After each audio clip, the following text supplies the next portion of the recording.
Hello everyone, welcome back to my new video. इस वीडियो के अंदर बेसिकली हम स्टडी करेंगे हमारा न्यू टॉपिक। आपका न्यू टॉपिक है बेटा liberalisation, privatisation and globalisation and appraisal Indian economic development के अंदर। बेसिकली इसके अंदर हम क्या स्टडी करेंगे, ये टॉपिक है आपका, ये सीबीएसई के एग्ज़ाम पॉइंट ऑफ व्यू से बहुत ज़्यादा इम्पोर्टेंट है। इवन 6 मार्क्स का जो क्वेश्चन है यहीं से बनता है आपका एलपीजी से, कि न्यू इकोनॉमिक पॉलिसी क्या है, रीजन क्यों थे इकोनॉमिक रिफॉर्म के, what do you mean by liberalisation, privatisation and globalisation and appraisal of LPG policy कहे, इकोनॉमिक रिफॉर्म कहे, उसके बाद demonetisation and goods and service tax. चलिए हम स्टडी करते हैं वन बाई वन। सबसे पहले है बेटा, हम क्या होता है इंडिपेंडेंस के बाद हमारे इंडिया के अंदर क्या थी बेटा, मिक्स इकोनॉमी को हमने क्या किया था, अडॉप्ट किया था। मिक्स इकोनॉमिक सिस्टम था, लेकिन क्या होने लग रहा है मिक्स इकोनॉमी के अंदर क्या था, combination of both economic, capitalistic economic plus socialistic economy. Exactly में क्या होने लग रहा था, हमारे में क्या करने लग रहा है, जो भी ज़्यादातर इन्वेस्टमेंट थी, ह्यूज इन्वेस्टमेंट थी, वो कौन इन्वेस्ट कर रहा था, पब्लिक सेक्टर कर रहा था। बहुत ही कम इन्वेस्टमेंट थी हमारी प्राइवेट सेक्टर के अंदर, और पिछले 40 सालों से यही होता आने लग रहा था। कैसे हम इंडिपेंडेंस हुए थे 1947 के अंदर, हमारी जो आपकी फर्स्ट 5 ईयर प्लानिंग स्टार्ट हुआ था 1951 के अंदर। तो पिछले 40 सालों से जितने भी बड़े इन्वेस्टमेंट थे वो पब्लिक के हाथों में चले गए थे, पब्लिक सेक्टर, और जो भी लॉ सेक्टर का काम था वो काम कौन करने लग रहा था, हमारे जितने भी प्राइवेट सेक्टर थे।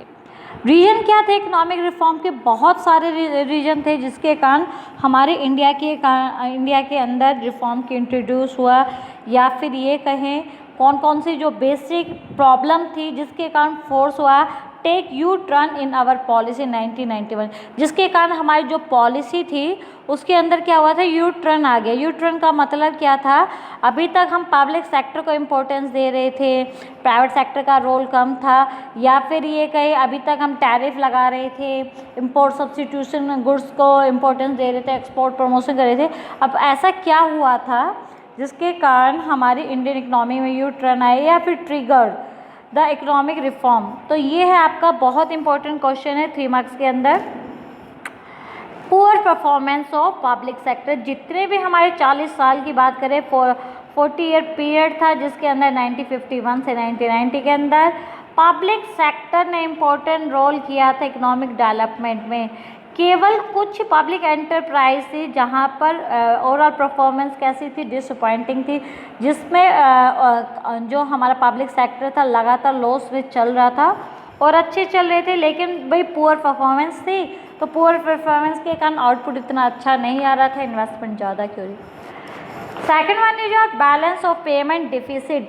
बैलेंस ऑफ पेमेंट डिफिसिट के मेन रीजन क्या होता है बेटा, बैलेंस ऑफ पेमेंट के अंदर आते हैं आपकी 2 type of goods. First one is your exports goods, second one is your import goods. ठीक है, तो हमारा डिफिसिट बैलेंस ऑफ पेमेंट ये कब आएगा, जब हमारे imports are greater than export. ठीक है, तो जब हमारे इम्पोर्ट्स क्या होंगे, ज़्यादा होंगे किसके कंपैरिजन में, हमारे एक्सपोर्ट के, तब हमारा डिफिसिट बैलेंस ऑफ पेमेंट आ रहा है। तो जिसके कारण क्या होने लगा, जब हमारा डिफिसिट गवर्नमेंट्स के द्वारा बहुत सारा टैरिफ लगाया गया, कोटा लगाया गया, लेकिन फिर भी हमारी स्लो ग्रोथ होने के कारण लो क्वालिटी की गुड्स थी हमारी इंडियन की, इवन हाई प्राइस ले रही थी इंटरनेशनल मार्केट में, तो इसलिए हमारा बैलेंस ऑफ पेमेंट डिफिसिट आ गया। इन्फ्लेशनरी प्रेशर, तो what do mean by inflation बेटा, कई बार बताया जनरल प्राइस लेवल आपका राइज हो गया इकोनॉमी के अंदर, जिसके कारण मार्केट के अंदर मनी सप्लाई इंक्रीज होगी, या मार्केट के अंदर जो इनिशियल गुड्स है उसकी क्या हो गई है, शॉर्टेज हो गई। फॉल इन फॉरेन एक्सचेंज, तो हमें क्या करने लग रहे हैं, फॉरेन एक्सचेंज किस लिए हमारा फॉल हो गया है, कहीं ना कहीं हम क्या करने लग रहे थे, गुड्स को इम्पोर्ट्स करते हैं, जैसे कि मेंटेन टू इम्पोर्ट पेट्रोल है या अदर इम्पोर्टेंट आइटम है, जो हमारी क्या नहीं हो रही थी, फुलफिल नहीं हो रही थी। इवन क्या होता था, फाइनेंस इम्पोर्ट मोर देन, हमारे पास जो रुपए थे केवल इतने ही थे कि 2 हफ्ते तक के हम इम्पोर्ट्स की क्या कर सकते थे, पेमेंट कर सकते थे, उससे ज़्यादा नहीं है। इवन हमारा जो हमें इंटरेस्ट, हमने इंटरनेशनल लैंडर से जो रुपये ले रखे थे उसकी भी इंटरेस्ट की पेमेंट। है आपका क्या है, काफ़ी ज़्यादा बर्डन हो गया था डेब्ट्स के रिगार्डिंग। गवर्नमेंट क्या रहती, गवर्नमेंट के एक्सपेंडिचर बहुत ज़्यादा थे और गवर्नमेंट के पास एक्सपेंडिचर ग्रेटर देन रिसिप्ट, ठीक है, एक्सपेंडिचर ज़्यादा थे, रिसिप्ट कम थी, जिसके कारण गवर्नमेंट ने क्या करा अपने एक्सपेंडिचर को फुलफिल करने के लिए लोन्स वगैरह लिए। तो लोन्स पर आपका जो बोरो मनी फ्रॉम बैंक से ले रही है, पब्लिक से ले रही है, इंटरनेट, तो उसके बाद उसको क्या करनी पड़ेगी, पेमेंट करनी पड़ेगी। लेकिन पेमेंट के लिए तो क्या नहीं थे, रुपए नहीं थे। 6 1 इज इनएफिशिएंट मैनेजमेंट। हमारे इंडिया के अंदर फाइनेंशियल क्राइसिस की सिचुएशन बन गई थी, किसके अंदर, 1991 के अंदर, जब हमारी इकोनॉमी ने यू टर्न लिया था। उस समय हमारे फाइनेंस मिनिस्टर थे डॉक्टर मनमोहन, ठीक है, डॉक्टर मनमोहन जो हमारे 2 टाइम क्या रह चुके हैं, एक्स प्राइम मिनिस्टर भी रह चुके हैं। हमारे जो अभी है मोदी जी हैं उनसे पहले 2 बार। तो गवर्नमेंट है was not able to generate sufficient revenue from internal sources. Government के पास इतना रुपया नहीं था कि वो इंटरनल सोर्सेज से टैक्स के द्वारा जो पब्लिक सेक्टर इंटरप्राइज रन करी वहाँ से रुपया मिल रहा हो। तो जब वो नहीं था, इसका मतलब क्या था, कहीं ना कहीं हमारे यहाँ पर इनएफिशिएंट मैनेजमेंट था, ठीक है। वहीं पर हमारे डेब्ट ज़्यादा होने लग रहे थे, एक्सटर्नल एक्सपेंडिचर ज़्यादा थे, रेवेन्यू कम था, तो इस प्रकार से अनसस्टेबल थे। जो भी हमने फॉरेन एक्सचेंज से बोरोड किया अदर कंट्री से, वो भी हमने हमारी कंजम्पशन की नीड पर क्या कर दिया, स्पेंड कर दिया। इवन क्राइसिस जब हमारा 1991 में आया था, हमने हेल्प ली किससे, IMF से, वर्ल्ड बैंक से। तो उन्होंने क्या कहा, to manage the economic crisis, जो तुम्हारे यहाँ पर इकोनॉमिक क्राइसिस की सिचुएशन हो गई 1991 के अंदर, तो इंडियन गवर्नमेंट ने अप्रोच की, इंडियन गवर्नमेंट ने कहा किसको, IMF को, वर्ल्ड बैंक को। तो उन्होंने क्या किया, रिसीव आपको 7 बिलियन तक का लोन मिल सकता है, लेकिन हम आपको लोन जब देंगे जब इंटरनेशनल एक्सेप्टेड इंडिया टू लिबराइज और ओपन द इकोनॉमी, जब इंडिया के अंदर लिबराइजेशन की पॉलिसी अडॉप्ट होगी और वो क्या करेंगे, ओपन करेंगे अपनी इकोनॉमी को। क्योंकि अभी तक हमारी इकोनॉमी में क्या होता था, पूरी तरह से ओपन इकोनॉमी नहीं थी, अभी भी हमारे यहाँ पर क्लॉज है। तो क्या किया था, जितना भी रिस्ट्रिक्शन प्राइवेट सेक्टर पे लगा हुआ है उसको हटाओ, गवर्नमेंट का जो रोल है उसको रिड्यूस कीजिए। जितने भी ट्रेड के रिगार्डिंग रिस्ट्रिक्शन लगे हुए हैं, रिस्ट्रिक्शन कौन से लगे हुए हैं, टैरिफ एंड नॉन टैरिफ, ठीक है। तो आपको वो चीज़ें क्या करनी पड़ेगी, रिड्यूस करनी पड़ेगी। जब आप रिड्यूस करोगे तभी आपको होगा, क्लियर। तो ये सारी बातें कही। चलिए अब आपका बहुत ज़्यादा इंपॉर्टेंट 6 नंबर का क्वेश्चन यहाँ से क्या हो रहा है, स्टार्ट हो रहा है। 1 नंबर का क्वेश्चन आपका ये बना हुआ है, न्यू इकोनॉमिक पॉलिसी अनाउंस कब हुई थी, जुलाई 1991 के अंदर, ठीक है। इसके अंदर क्या हुआ था, हमारा इकोनॉमिक रिफॉर्म हुआ था। क्या मेन एम था इस पॉलिसी का, एक कॉम्पिटिटिव एनवायरनमेंट को क्रिएट करना था, जितने भी बैरियर थे ग्रोथ ऑफ द फर्म के रिगार्डिंग उन सभी को रिड्यूस करना था। बेसिकली उसको 2 कैटेगरीज के अंदर कैटेगराइज किया गया था। First one is stabilisation, second one is structural reform, ठीक है। तो हमारे यहाँ पर स्टेबलाइजेशन जो मेजर्स है, तो वो क्या था, हमारे यहाँ पर कहीं ना कहीं बैलेंस और पेमेंट की जो वीकनेस थी उसको करेक्ट करना चाहते थे, क्योंकि हमारे एक्सपोर्ट के कम थे, इम्पोर्ट ज़्यादा थे, फॉरेन एक्सचेंज, इन्फ्लेशन को कंट्रोल करना चाहिए। जब ये दोनों चीज़ों पर फोकस होगा जब स्टेबलाइज इकोनॉमी। स्ट्रक्चर चेंज हो गया है, इम्प्रूव द एफिशिएंसी, हमें एफिशिएंट इकोनॉमी का करना है। इवन अब हमारा प्रोडक्ट का कंपटीशन होगा इंटरनेशनल मार्केट से, तो वो सारी चीज़ों पर फोकस किया गया। अगर आपसे पूछा जाए इंडिया का explain the background of economic reform in India या फिर pre reform scenario in India, तो आप उसके अंदर बेसिकली बता सकते हो कि हमारे यहाँ पर जो फाइनेंशियल क्राइसिस की सिचुएशन क्रिएट हो गई थी 1918 के अंदर, क्योंकि गवर्नमेंट जितना रुपया स्पेंड कर रही थी, गवर्नमेंट की जितनी पब्लिक सेक्टर है, लेकिन वहाँ से सफिशेंट रिजल्ट नहीं आ रहा है, यानी इंटरनल सोर्सेज से भी सच टैक्सेशन है या वहाँ से रुपये रिसीव नहीं हो रहा है।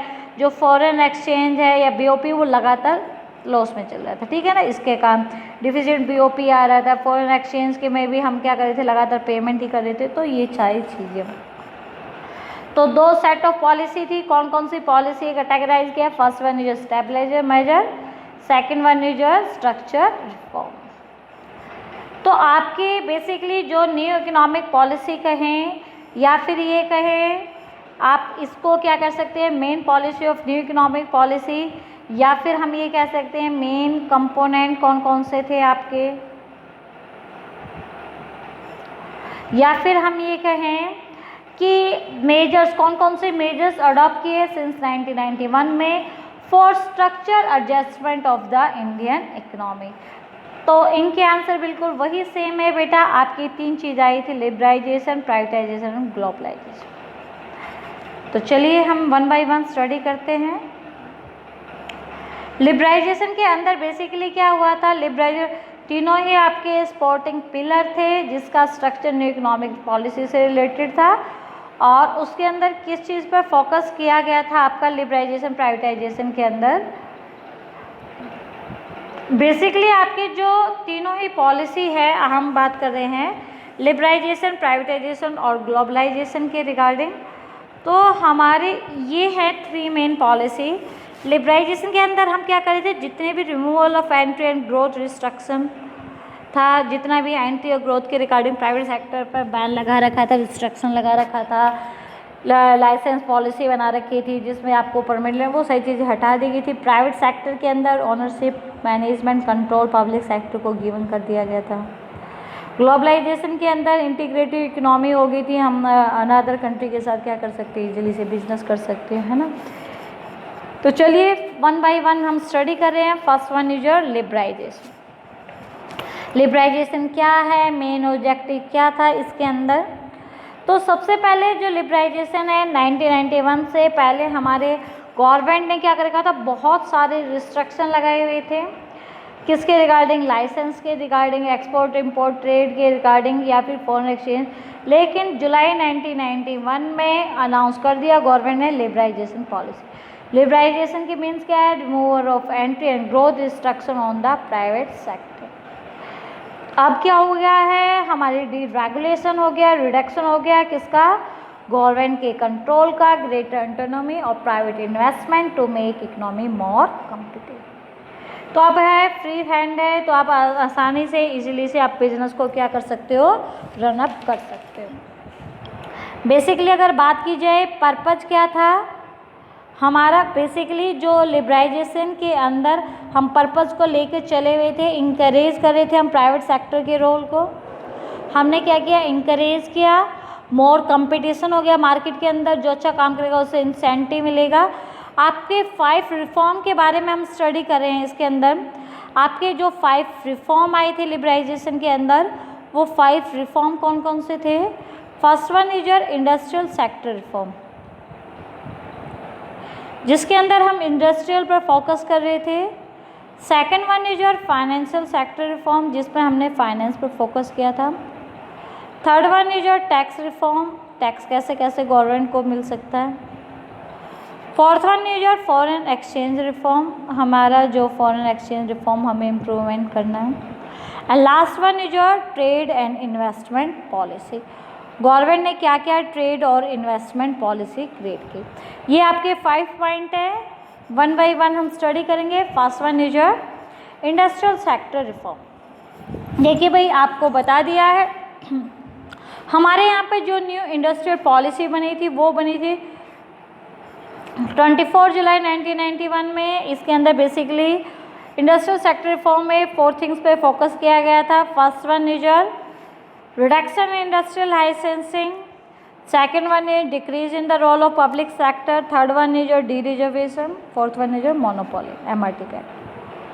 फर्स्ट वन क्या है, लाइसेंस क्या कर दिया था, रिड्यूस कर दिया था। पहले क्या ये होता था कि जो भी इंडस्ट्री है, केवल इन इंडस्ट्री को छोड़ के लिक्विड डिफेंस इक्विपमेंट और इंडस्ट्रियल एक्सप्लोसिव, और कोई भी अगर आप बिजनेस एस्टैब्लिश कर रहे हो, आप नई यूनिट एस्टैब्लिश कर रहे हो, एक्सपेंड कर रहे हो, डिवर्सिफाई कर रहे हो, आपको कोई भी क्या नहीं जरूरत है, लाइसेंस की रिक्वायरमेंट नहीं है। न्यू यूनिट के रिगार्डिंग, एक्सपेंड डिवर्सिफाई के रिगार्डिंग आप जैसा बिजनेस कर रहे हो लगातार उसको कंटिन्यू कर सकते हो। केवल कुछ ही इंडस्ट्री के लिए आपको बता दें, केवल इन्हीं इंडस्ट्री के लिए आपको लाइसेंस की requirement. Second one is your decrease in the role of public sector. Public sector का रोल क्या हो गया है, कम हो गया है। कैसे रोल कम हो गया है, पहले क्या हो गया था कि पब्लिक सेक्टर को ज़्यादा इम्पोर्टेंस दी जाती थी, सारे के सारे जो भी थे जहाँ पर भी ह्यूज इन्वेस्टमेंट होती थी वो पब्लिक सेक्टर होते। लेकिन अब क्या होंगे, धीरे धीरे पब्लिक सेक्टर के साथ प्राइवेट सेक्टर को रोल दिया गया। अब केवल 3 ही सेक्टर छोड़े गए हैं, 17 से केवल 3 सेक्टर रह गए हैं। एक डिफेंस है, एक आपकी एटॉमिक एनर्जी और रेलवे ट्रांसपोर्ट। केवल 3 ऐसे हैं जहाँ पर पूरी तरह से फुल मोनोपोली कंट्रोल है, वो किसका है, पब्लिक सेक्टर का। उसके अलावा बेटा जितनी भी फील्ड है उसके अंदर प्राइवेट सेक्टर रोल प्ले कर रहा है। Third one is your D-reservation under small scale industry. जो भी गुड्स प्रोड्यूस हो रही है स्मॉल स्केल के लिए अब उसको डी-रिजर्व कर दिया गया है। इन्वेस्टमेंट सीलिंग प्लांट मशीनरी, यानी 5 करोड़ रुपए तक, 1 करोड़ रुपीज़ तक जो भी प्लांट मशीनरी आएगी वो स्मॉल स्केल इंडस्ट्री के अंदर रहेंगी। या फिर बहुत सारी इंडस्ट्री है उनको अलाउड कर दिया गया था मार्केट के अंदर डायरेक्टिव पॉलिसी ऑफ गवर्नमेंट के द्वारा।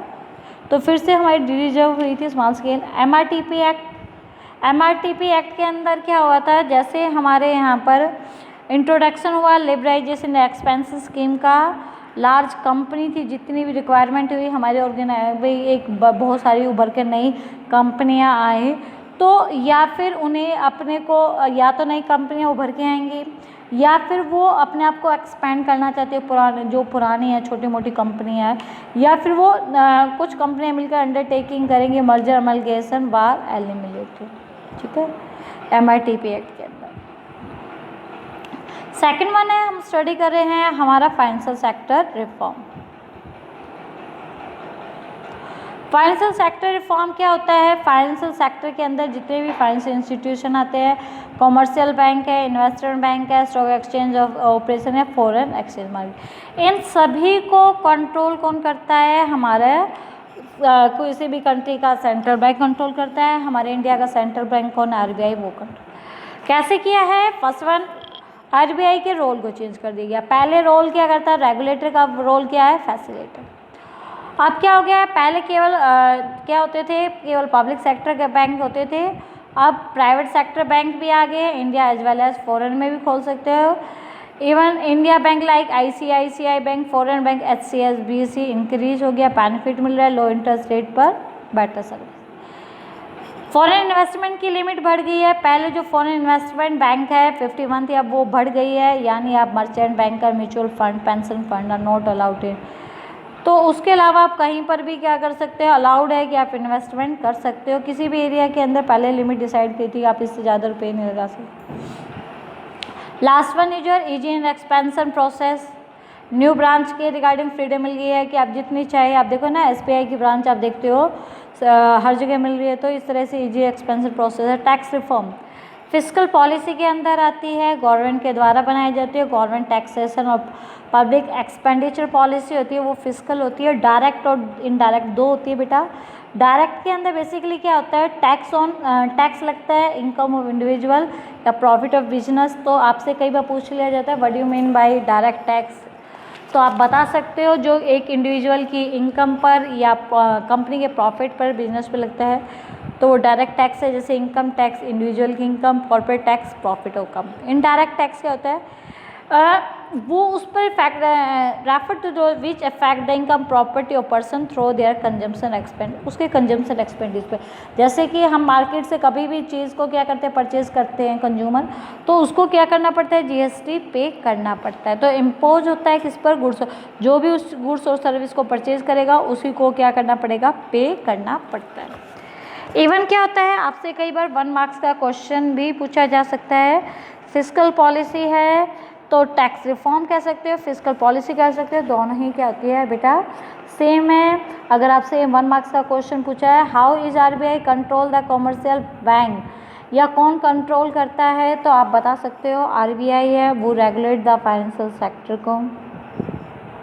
फाइनेंशियल सेक्टर को रेगुलेट करती है आरबीआई। जितने भी बैंक है, फाइनेंशियल इंस्टीट्यूशन है, उनके नॉर्म्स और रेगुलेशन वही बनाती है, वो डिसाइड करती है बैंक के रिगार्डिंग कि वो कितना रुपए रखेंगे, उनका फिक्स रेट, लैंडिंग, कितनी मनी दे सकते हैं, सारी डिसीजन वही लेती है। उसके बाद है बेटा कई बार क्वेश्चन पूछ लिया जाता है difference between free trade and protection. Free trade का मतलब है जितने भी रिस्ट्रिक्शन लगे हुए थे इंपोर्ट एक्सपोर्ट पर उसको हटा देना, लेकिन प्रोटेक्शन का मतलब हम प्रोटेक्ट किसको करना चाहते हैं, अपनी डोमेस्टिक इंडस्ट्री को, किसके द्वारा, टाइट कंट्रोल करके ओवर इम्पोर्ट्स, ठीक है, tight control over imports by keeping the tariff very high. तो दोनों चीज़ों में आपको डिफरेंस पता होना चाहिए फ्री ट्रेड एंड प्रोटेक्शन के। What is the meaning of quantitative restriction, एक मार्क्स का बहुत ज़्यादा अच्छा क्वेश्चन बनता है। क्वांटिटेटिव जो रिस्ट्रिक्शन होता है वो किस चीज़ के रिगार्डिंग है आपका, बेसिकली आपका जो क्वांटिटेटिव रिस्ट्रिक्शन है वो कोटा से रिलेटेड होता है। कोटा के अंदर क्या होती है, आपकी लिमिट डिसाइड हो जाती है, imports to reduce balance of payment के लिए आप यूज़ करते हैं, ठीक है। तो हमारे यहाँ पर क्या होने लग रहा है, तो उसके रिगार्डिंग आप पॉलिसी बनाते हो कि आपको पहले बनाते थे। मेजर टैक्स रिफॉर्म है, रिडक्शन टैक्स कम कर दिया गया है, जितने भी इनडायरेक्ट टैक्स हैं उनके रिगार्डिंग क्या कर दिया गया है कि फैसिलिटी पहले के कंपैरिजन में कम लिया जाए।